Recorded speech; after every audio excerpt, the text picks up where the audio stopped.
Ok, donc dans cette vidéo, on va aller bosser sur le bouton. Donc on va commencer par le créer. Donc ce qu'on va faire, c'est qu'on va aller créer un nouveau composant. Je l'ai déjà créé. Ça va être bouton convert. On va avoir bouton convert.jsx qui est donc un composant de base avec son style. Pour l'instant, vierge aussi.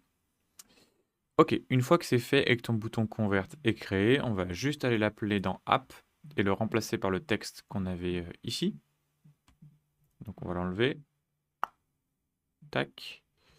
On va mettre notre bouton convert et on n'oublie pas de l'importer. Importe-le bien, c'est important. Et normalement, notre texte disparaît. OK, et on peut commencer à bosser dans notre bouton convert. Donc, vu que c'est un bouton, ça veut dire qu'on va utiliser un touchable opacity.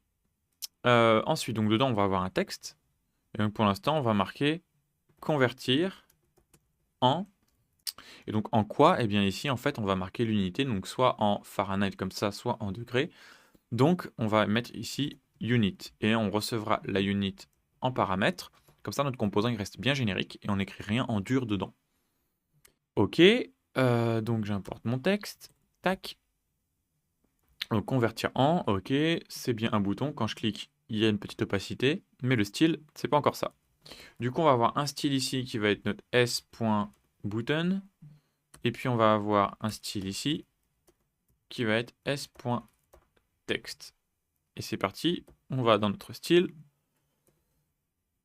Et on se crée donc un button et un texte. Alors pour le button, déjà, on va lui changer son background color et on va le mettre black. Ok. Du coup, pour le texte ici, on va mettre un color white. Ensuite, on va lui mettre un petit peu de padding horizontal. Donc on peut choisir. Donc là, tu peux vraiment viser que le padding horizontal. Et donc on va mettre 40. Voilà. Et puis on va lui mettre un padding vertical qui va être un peu différent. Padding vertical 20. Ok. Et on va changer un petit peu les bordures pour que ce soit un peu plus arrondi. Donc on va mettre un border radius de 30. Hop. Et finalement, on va agrandir un petit peu sa largeur et on va lui mettre 250. Ok, donc le texte là n'est plus aligné correctement. Donc on va juste dire au texte de s'aligner au centre. Tac. Ok, cool. Et puis on va mettre la fonte en un peu plus gras. Fonte weight. Et on va lui dire bold. Ok, c'est un peu mieux. Du coup, maintenant, on n'a plus qu'à envoyer la bonne valeur ici. Et puis après, évidemment, gérer quand on clique. Donc, je retourne dans mon bouton. Quand on va cliquer, ici, on aura un onPress. OK.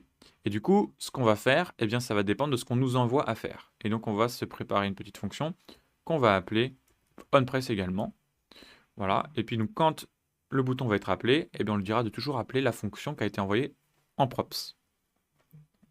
Et en principe, bah, c'est tout ce que va faire ce bouton. Comme ça, voilà, il est bien générique. C'est juste un bouton avec du texte et un petit label ici. Du coup, je vais retourner dans mon app. Et déjà, on va essayer d'envoyer la bonne unit ici. Donc la unit, eh ben, c'est simplement la opposite unit. Convertir en Fahrenheit. Bon alors, je pense que ouais, vaut mieux qu'on mette plutôt current unit ici parce que ça fait pas trop de sens qu'on mette convertir en Fahrenheit parce que nous, ce à quoi on pense, c'est plutôt le résultat ici et pas ce en quoi on est dans l'input. Donc, on va plutôt mettre la current unit ici pour que ce soit un peu plus logique. Et du coup, là, voilà, comme ça, on comprendra qu'on veut convertir en degrés Celsius maintenant. Ok, maintenant, on a la possibilité d'envoyer une fonction au onPress. Donc, il faudrait qu'on prépare une petite fonction qui, grosso modo, va aller modifier bien, notre current unit ici. Donc, on a déjà le set current unit. Donc, en fait, ce qu'on va vouloir faire, c'est faire un set current unit et envoyer la opposite unit. Et c'est tout.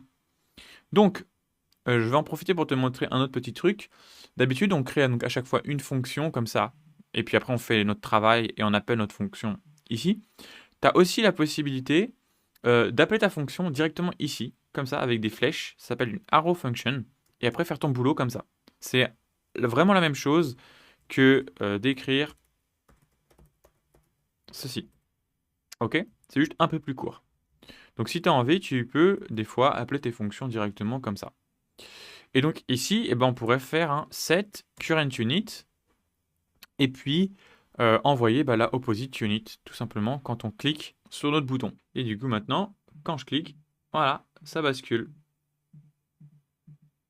Alors par contre, tu vois, ici ça ne change pas, ça veut dire qu'on a dû continuer de l'envoyer en dur d'une certaine façon. Donc ça veut dire que dans notre input température, ici, voilà, on a continué d'envoyer en dur notre degré ici. Donc il faut qu'on récupère une unit et qu'elle dépende de ce qu'on nous envoie en props. Donc on va changer ça. On va mettre notre unit ici. Donc là, il n'y aura plus rien. Et maintenant, dans notre input température, il faudra donc qu'on envoie unit et on va envoyer la current unit. Et voilà. Et donc, ok, ça a l'air de plutôt bien marcher. Tu vois, on peut basculer comme ça. Et donc, c'est pas mal. Écoute, je te propose qu'on termine dans la prochaine vidéo en changeant le background quand on passe dans une température qui est glacée. Donc, on fait ça dans la prochaine vidéo. À très bientôt.